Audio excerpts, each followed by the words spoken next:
This lecture is about some basic stuff which will be useful in the context of time dependent perturbation theory, and you can think it more like a background material, because we will not really go into the perturbation theory, and we will talk about more about time evolution in quantum mechanics. And this is a topic I actually wanted to teach you much earlier in the course, in the first few lectures, but then I thought there are certain aspects of it which will be more appropriate and relevant once you have a background in perturbation theory and about to enter the dynamical section of this course. So far in this course, whatever you have learned is more focused on the statics, like not about the time evolution of the dynamics. And here we will do some generic formalisms on aspects about studying dynamics in quantum mechanics. So as it turns out, there are three viewpoints or pictures of quantum mechanics to look into as far as dynamics is concerned, and these three viewpoints are equivalent, but they are convenient in certain situations. Like one viewpoint is useful over another in certain situations, and at the end they are completely equivalent. So first one is Schrodinger, which was of course the one which you know very well, and it was developed as the one of the first formalism of quantum mechanics in 1925. So in the Schrodinger dynamics or Schrodinger formalism or Schrodinger picture, the state of a quantum system is represented by a wave function or kate, which solves the Schrodinger equation, or which is a solution of the Schrodinger equation, and observables are represented by Hermitian operator, which acts on these wave functions. Now in the Schrodinger picture, you know that the operator stays fixed, or you don't do anything with the operator normally. Let us say it is a time independent operator, and the dynamics basically evolves the basis or the states with time, because h psi t, psi is a function of t, not h. So the operator evolves, the operator stays fixed, or the Hermitian Hamiltonian operator stays fixed, but the state evolves. So h psi t is equal to e psi t. So that is a Schrodinger picture. Now it turns out at the same time, in parallel, Heisenberg developed a alternate formalism of quantum mechanics, which is known as the matrix mechanics. And it is interesting trivia that Heisenberg didn't really was not fully aware that he was using matrix. He just wrote down things in a row and column, which turned out to be a matrix structure. It was more intuitive from his point of view. So okay, coming back to the topic. So these operators change in time in Heisenberg picture, not the states, while the wave function or the states remains fixed. This is just a two alternate. One way you can say the frame is moving, the object is fixed, another the object is moving, frame is fixed. As you can see in Newtonian mechanics, they are both are equivalent way of describing a system. It is similar to that, nothing extra special. So what is the good thing about this? It is usually in a fixed basis. If your basis is not dynamically evolving with time with your solution of a mathematical problem, then it is a more mathematically more well defined thing. And it turns out that why it is useful, both, as I said, that these two formalisms are useful in different context. It turns out this Heisenberg picture is more easy to connect with relativity and classical physics, and we will come back in a moment to see why. So there is a third picture which emerged almost at the same time within 2 years of that, where the both operator and the basis carry the time dependence. Now so it is like a halfway between Heisenberg and Schrodinger, and this is actually a very useful and almost not a choice situation when there is a explicit time dependence in the Hamiltonian. So then of course the Hamiltonian is evolving anyways, and then you have to keep into account the Hamiltonian evolution and the state evolution. So this becomes very convenient, and we will get into details that how it is done. So it is also useful because it forms a very useful basis and natural way to formulate quantum field theory. Okay. So now let us go into details of this. So here is Schrodinger picture. As I discussed that, or you know very well, that I will write the Schrodinger picture states and Hamiltonians as S. psi s h s. So, this is the Schrodinger equation, which is d dt of psi s kate, psi s t kate is minus I h bar h s psi s t. So, this describes evolution of the state kates, and you know that this is actually, one can alternatively think that it is the evolution of the state kate actually in a time span, wide time span, is given by this e to the power minus I h s t by h bar psi s 0. And in a short, when you look at a very infinitesimal time span, you can write that as a rate equation. So, this is the postulate or the form that the state will evolve under a unitary evolution to conserve the probability, and in infinitesimal time it can be written as that. But historically that was the one, this one, the one came first and then this one came later. Okay. So, here the state is evolving with time, and we assume the Hamiltonian itself is time independent. So, now note that the similarity of that with the with the generation of a translation or a process by by the symmetry, by the coming from the symmetry conserved quantities. So, notice the similarity to spatial translation, which is generated by the momentum, which is nothing but the conserved charge or the conserved quantity under the spatial translation by Noether's theorem. So, if I have a wave function at psi x and I want to know the what is the wave function at psi x plus a, and there is a spatial translation symmetry. So, then that will be given by e to the power I p dot a, or the spatial translation will come from will be generated by the momentum. Now, similarly for the time translation, we know that that will be generated by the Hamiltonian, and that is given by this e to the power minus I h s t by h bar. Just a side note to notice. Okay. Now, we will do a little bit of interlude in classical mechanics, because we will see that how these things are done in classical mechanics and see how the Heisenberg picture remarkably connects with that. So, the state of a particle in the classical mechanics is given by qt pt, which is the position and momentum at all times, and that is the dynamical state of a particle. For quantum system it is psi t. So, that follows these Hamilton's equations, which is dq dt del h del p dp dt minus del h del q, and if the classical Hamiltonian, I write it as p square by 2m plus dq. From there I will recover the Newton's equation, q dot equal to p by m and p dot equals to minus grad b. And so, now let us look at the Liouville theorem as you have studied in classical mechanics, Liouville theorem for n particle. So, this is qi py for n particle. So, we know that will occupy some region in the phase space, and Liouville's theorem states that as the dynamics happens, time evolution happens, this shape will change its shape, this volume or some region which is occupying, it will change its shape, as you can expect, while the volume will remain intact.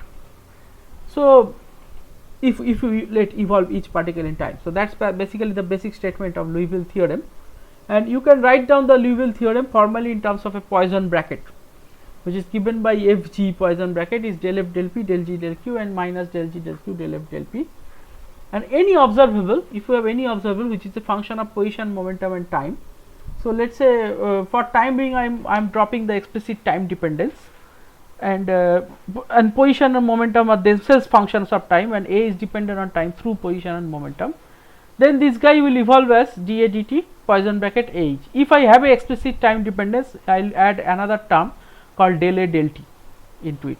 So, which I am for the time being I am not considering. So, most generic form is dA dt is equal to Poisson bracket h plus del A del t. Now, let us say if I just check quickly what happens this Liouville dynamics, and we will simply get back the Hamilton's dynamical equation as we know.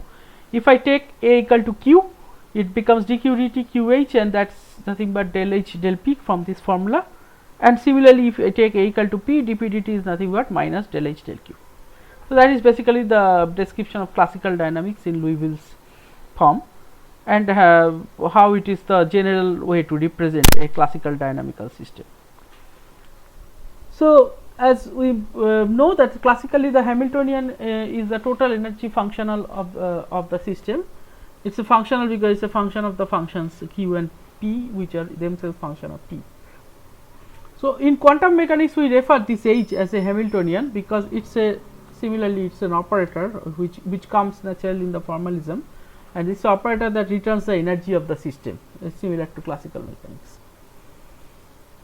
But you will realize that just think about it a bit, that in quantum mechanics the Hamiltonian and time operator are much more deeply connected, because they are because of the energy time uncertainty. Like Hamiltonian is anyway the generator of time translation, but because of the energy translation energy time uncertainty, they satisfy another kind of relationship which is only exclusive to quantum mechanics. So, we will further explore this classical analog, what happens to the classical analog to these dynamical equations in Heisenberg picture. So, what is Heisenberg picture? In Heisenberg picture you have, this is the Schrodinger equation, and this is the time dependence in the Schrodinger equation in a closed system, which is given by psi t by I h t u t 0. Let us write at u t 0 the translation. So, what is the significant quantity if in a physical system we want to calculate? So, the significant quantities are this kind of matrix elements A between psi t and psi prime t, some between two states. More convenient to think is, maybe you can think it as an expectation value, where psi and psi prime are same. So, psi t A psi t is the expectation value, but the matrix elements are also pretty common. That is a physically significant object. It gives the probability amplitude of going from one state to another. So, now we plug in the evolution into this and assume that the operator A itself we are computing is time independent. A and H both are time independent. So, all the time dependence comes from the states which comes from the Schrodinger dynamics.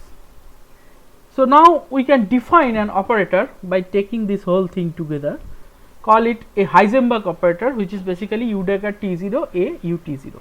That is the time dependence. So, I transfer the time dependence from the state to the operator. So, now what is the consequence of that?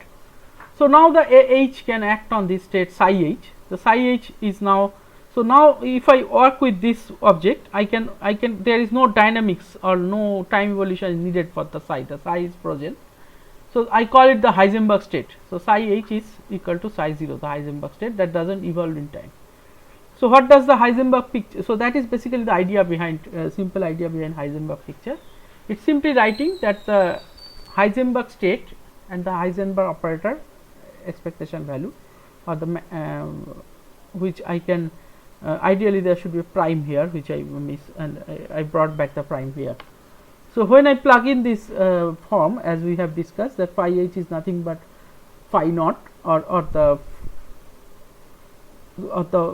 psi h is nothing but psi naught, which is the nothing but the wave function at time 0, which is frozen in time, which means I do not look at its evolution, I assume that it is static, but I transfer the evolution into the operator. So, I say the operator is evolving in time, which is the Heisenberg operator. Now, if I want to look at an infinitesimal version of this evolution of this dynamics, I take a derivative of this operator, which is just this, and this derivative will turn out to be of this form. I can take first the derivative on this object, that will give me an I h, and then the derivative on this object, that will give me a minus I h, and then there is a derivative of A h del A h del t, which is 0, because A h itself has no time dependence at this discussion. Later we will see what happens when you put that. It will simply get a del A h del t term. So, this is nothing but the commutation, as we know. So, dAh on 1 by IH becomes AHT H commutator, which is exactly like the classical dynamics, modulo the extra thing is instead of Poisson bracket you have a commutator, and there is a division by IH bar. So, that is, these are the two differences, and that is basically a very natural connection between classical and quantum dynamics, and it becomes easier to take the semi classical limit when you work with this picture. So, that was this picture was invented at the same time as the Schrodinger dynamics, same year, and they turned out to be also equally useful for certain kind of problems. So, now compare, as I said, that compare this quantum dynamics and classical dynamics, they are exactly it looks like it is a very similar form, and one can very easily interpret it ease of interpretation and go for transition from classical to quantum dynamics when you write it in this way. So, now let us consider how to work this out for a certain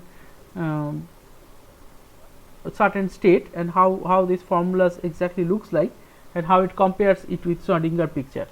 So, let us take a problem which J is a generic problem, where J is the eigenstate and Ej is the eigenvalue, and for an arbitrary state will be then written by, because these eigenstates span the vector space. So, in arbitrary state one should be able to write it as a superposition, or one should be able to write it, expand it in terms of this eigenset Cjj. So, an arbitrary operator one should be able to write it as Ajj prime j outer product, Jj prime outer product. So, now let us see what does the Schrodinger picture tells us. The Schrodinger picture tells us that time evolution is on the states. So, I can write the states, expand the states in terms of the eigenstates, and then this IHT operates on this j to give e to the power ijt by h bar. So, that is basically the Schrodinger dynamics, which you can alternatively say that the these coefficients of the eigenstates of this state evolves with time by this formula. So, psi t is basically now psi j t j, which I can write it in this form, and that evolution is given by psi j t psi t is basically equal to c j t j, and this c j t evolution formula is given by c j 0 e to the power minus I e j t by h bar. Now, what about the matrix element? How does the matrix element evolve? The matrix element evolve, I can write that for psi t, psi j t and psi j prime t. So, again there is a typo here, I should have written a psi prime here, but it is just two different states which has two different coefficients and j prime. Again I can bring back the write down the time dependence explicitly, and then it will become c j 0 c j prime 0 to the minus I e j minus j prime t a j j prime. So, what will the Heisenberg? So, that is basically the operator and the state in the this is basically the state evolution in the Schrodinger picture, and this is basically the expectation value or a matrix element evolution in Heisenberg picture. Now, what about so actually I can just say it is an expectation value. So, you can forget about this psi, but since we are doing over this dummy indices, so I can put this as two different coefficients, two same coefficients with two different indices. So, there is you can get rid of this pi here. So, now let us do the same thing in terms of the Heisenberg picture. So, what happens there? So, Heisenberg picture tells you that the operator evolves by this, the state does not evolve at all. So, now I can write down the operator as I have written in this j prime basis, and then I can simply apply the formula. I can just act the h on the j and I obtain this formula. So, which is same as this formula if I look at the matrix element, because in order to look at the matrix element I have to project it on the side, and that will give me the coefficient c j prime and this. So, basically we get back the same formula by applying Heisenberg and Schrodinger picture. That is just to demonstrate that. Now, how you can think about these two formalisms? It is just like classical mechanics. Like classical mechanics has two equivalent formalism, that is Hamiltonian and Lagrangian formalism, and they are useful in different contexts. We know that already. So, this Heisenberg picture, it is you can think at similar to that, two different formalism of the same theory, which gives you at the end same results, but something becomes more clear in one context or the other. For example, the Hamiltonian formalism is much more easy to quantize, so it connects much more easily to quantum mechanics, and the energy conservation is much more clear. On the other hand, the Lagrangian formalism is useful in certain formalism to do the field theory in certain cases, and you know all about that, you have studied that in great detail. So, let us look at where are these things are more useful. So, Heisenberg picture is often useful in Lorentz invariant or relativistic situation or in some special physical context. For example, some non-local frame or some non-locality is present in the states, like long range entanglement and all these kind of situations. In that case, you do, and your, let's say, your operators are local. So, it is much more harder to work with these non-local states.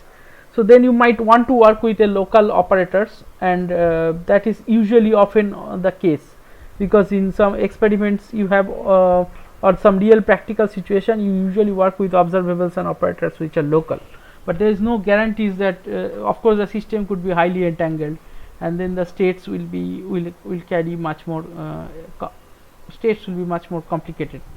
So, this is one possible scenario where this Heisenberg picture could be more useful than the Schrodinger picture. But at the end, as you must understand that whatever picture you have, these are just two different ways of looking at the same problem. So, at the end, whatever observables or measurables objects, they must be independent of whatever picture you are using. So, that is the point to be noted. Okay, now let us do some examples of this using this Heisenberg and some more concrete examples of this Heisenberg and Schrodinger picture. So, let us consider a spin persisting in a magnetic field. So, if I have a spin half and this will be the Hamiltonian. So, this is the Landé G factor by 2m is the S dot B. So, if I turn on a magnetic field and the spin will interact with it through this by this Hamiltonian, we know that, we have already studied this. If I put the magnetic field in the B direction in the Z direction where B is BZ, then this will be the Hamiltonian, because the SZ will is the only component which is along the B direction, and other components will drop out to be 0. If you solve this Hamiltonian, you will get these two eigenvalues, which is plus minus G H bar B by 4m, and this is the Schrodinger equation for this, because you know that the Z can take plus half and minus half, plus H bar by 2 and minus H bar 2 by 2 eigenvalues, and H and Sj commute. So, in this problem H and Sj commute. So, Sz is a good quantum is a good eigenstate. So, you can write down the eigenstate in terms of Sz. So, there is a level splitting because of turning on this magnetic field, which we have studied explicitly in Zeeman effect, and there is the energy difference between these two levels is H bar omega. I can write it down as H bar omega, where omega is this. So, introducing this notation, I can simply write down the Hamiltonian as omega Sz, just a different way of writing by absorbing all the constant in terms of this frequency omega. Okay, now starting with this is all exact, I have done nothing, no dynamics, nothing. Now, we want to ask what is the dynamics of this system from these two pictures. So, the Schrodinger picture will say that the dynamics will be given by for that we have to compute this operator, which is ut0, and we will do everything the time evolution in the energy eigenbasis. Of course, that is the natural thing to do, and here the energy eigenbasis is same as Sz basis, because the Sz commute with the Hamiltonian. So, ut0 is basically e to the power minus iht by h bar, where h is omega sz, and so it is become e to the power minus I omega sz by h bar. Now, consider an arbitrary initial state, which is a superposition of up and down states psi 0, and we want to ask how does this state evolve at time t. So, at time t I apply this operator on this and I obtain this. So, how does this Sz act on up? It acts with a plus up eigenvalue, with minus up it acts with minus up eigenvalue, and I get this form. So, if I choose that my initial state is purely up state, it is an up spin up state, then this will be the form, and the probability of obtaining from here that Sz equal to h by 2, which is up, is 1 always, as we expected, because the dynamics will not change it from up to down. But if it is a so this that is why the energy, because up is an also notice this up is an up and down, they are energy eigenstates, but the superposition is not an energy eigenstate. So, if you start with the energy eigenstate, you stay at the energy eigenstate. So, that is what its probability 1 to be there. So, that is what these things are called stationary states, and because the time evolution is generated by H or the Hamiltonian, then the energy eigenstates will not change under time evolution. Of course, there could be an unphysical phase factor in front, but that phase factor does not matter when we calculate the probability. Now, consider a mixed a state which is a superposition state, not an energy eigenstate. So, that will, of course, the Hamiltonian has no reason to stay in that state. So, it is basically, you can alternatively think that if you have a block or a section of the Hilbert space which is energy eigenstate, the Hamiltonian will not mix it and it will keep it there. And now you have mixed the energy eigenstates. So, the Hamiltonian will mix it. So, now we put do the time evolution and we will obtain this up and down e to the minus I omega with amplitude with a prefactor to the minus I omega t by 2 into I omega t by 2. So, if I compute the probability, this will become a time dependent object, this is not stationary. So, this will oscillate with time, what if you measure the eigenvalue sorry, if you measure the probability. So, this is notice that this is basically a eigenstate of Sx, not an eigenstate of Sz. So, this for Sx you will get this cos square omega t by 2. Similarly, for S minus Sx is minus h by 2, you get sin square omega t by 2. So, you can sum them up and you can obtain the Sx expectation value, which is h bar by 2 cos omega t. So, that is what we can expect from the classical intuition of this problem, that if I look at the component which is perpendicular to the direction in which we applied the magnetic field, we expect these to oscillate periodically. Now, if we have a general that way you can say, if we have a general initial state n cap on a block sphere, that n cap will precess around B with frequency omega.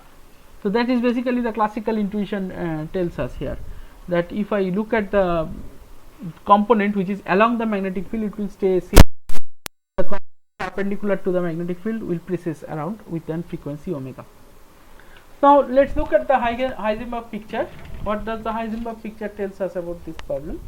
So, now we evolve the operator which is St, and that is given by e to the power minus IHT by h bar, S e to the power it is given by e to the power IHT by h bar, where h is omega is z, S e to the minus I omega is t by h bar. So, if you take derivative, you obtain this, which is 0 because of the commutation relation between the Hamiltonian and the Sz and so we obtain dSz dt 0. So, it is the same thing, basically it tells you if we have a Hamiltonian which is commutating with the eigenvalue which if a Hamiltonian which is commutating with the operator you are measuring or operator you are interested at, and that will have its time evolution will be it will have no time evolution, it will be constant in time. Now, if I look at another operator which is, let us say, the Sx which commutes which does not commute, and then I take the derivative, I will obtain dsx dt minus omega syt, and similarly dsy dt omega sxt. So, this will have some dynamics and that will be given by these coupled linear equations, and together I can write it in the vector notation as ds dt minus omega s cross c. So, that is, we know already that this is the equation of motion for a classical spin. So, what we started with the Heisenberg picture and we obtained the equation of motion for the classic, we recovered the equation of motion of the classical spin which we expect. So, however, there is a difference between this equation and of course, the quantum mechanical definition and the quantum mechanical equation. In the classical equation, S is a vector, in the quantum mechanical case S is an operator. So, we can start with this. So, Heisenberg picture tells us that we can just get the classical dynamics for the operator of the observable, and that is not surprising. So, now we can take the expectation value on each side to get the total, to get the time dependence of the, when we measure this, what will be the time dependence we will get. So, we will get that this Sx expectation value is equal to h bar by 2 cos omega t. That is what we obtain from the classical dynamics. Now, similarly, you can do more example. of this kind. So, you can look at the particle in a potential, simple potential like p square by 2 m plus v x. So, the Heisenberg picture you apply, you get the expectation values satisfy the Newton's equation of motion.